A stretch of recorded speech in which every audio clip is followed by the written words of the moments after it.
കർണാടകയിലെ ഹൊന്നലഗിരിയിൽ ഒരു 29കാരനെ അജ്ഞാത സംഘം മാരകായുധങ്ങൾ ഉപയോഗിച്ച് ക്രൂരമായി വെട്ടിക്കൊലപ്പെടുത്തി.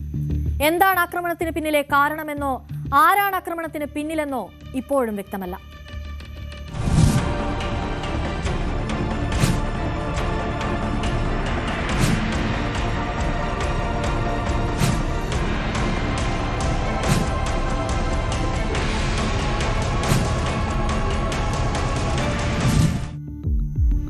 കർണാടകയിലെ മധൂർ താലൂക്കിലെ ഹൊന്നലഗിരി ഗ്രാമത്തിലാണ് 29കാരനായ യുവാവിനെ അജ്ഞാത സംഘം മാരകായുധങ്ങൾ ഉപയോഗിച്ച് അതിക്രൂരമായി കൊലപ്പെടുത്തിയത്.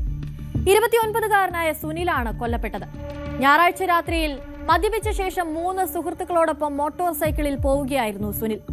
ഈ യാത്രക്കിടെയായിരുന്നു കാറിലെത്തിയ ഒരു സംഘം അക്രമികൾ മോട്ടോർ സൈക്കിൾ തടഞ്ഞു നിർത്തി മാരകായുധങ്ങൾ ഉപയോഗിച്ച് സുനിലിനെ ആക്രമിച്ചതാരെന്നോ എന്തെന്നോ ആക്രമിച്ചതിന് പിന്നിലെ കാരണമെന്തെന്നോ പോലും ഇപ്പോഴും പോലീസിനോ സുനിലിന്റെ കുടുംബത്തിനോ വ്യക്തമല്ല.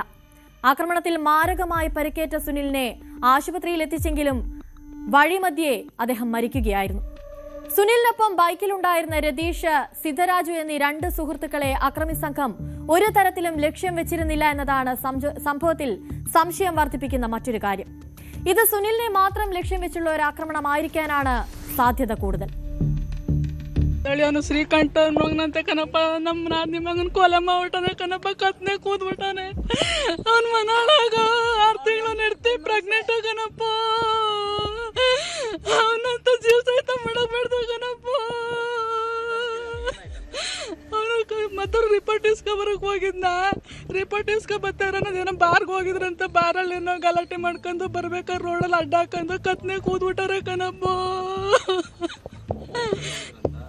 ಫ್ರೆಂಡ್ಸ್ ಜೊತೆ ಹೋಗಿದ್ರು ಕಣಪ್ಪ. ಫ್ರೆಂಡ್ಸ್ ಜೊತೆ ಹೋಗಿ ಹಂಗೆ ಮಾಡ್ಬಿಟ್ಟಿರೋದು ಕಣಪ್ಪ. ಅವ್ರ ಮನಾಳಾಗೋರು ಅವ್ನು ಬಾರಲ್ಲಿ ಬೆಂಗಳೂರಲ್ಲಿ ಬಾರಲ್ಲಿ ಇದ್ನ ಕಣಪ್ಪ. ಅವನು ಈಗ ಹಬ್ಬಕ್ಕೆ ಊರಿಗೆ ಬೈದ್ನ. ಊರಿಗೆ ಬಂದು ಎಡ್ತಿ ಪ್ರೆಗ್ನೆಂಟ್ ಅಲ್ವೇ സീമന്ത ഔട്ട് കളിച്ചിട്ടു.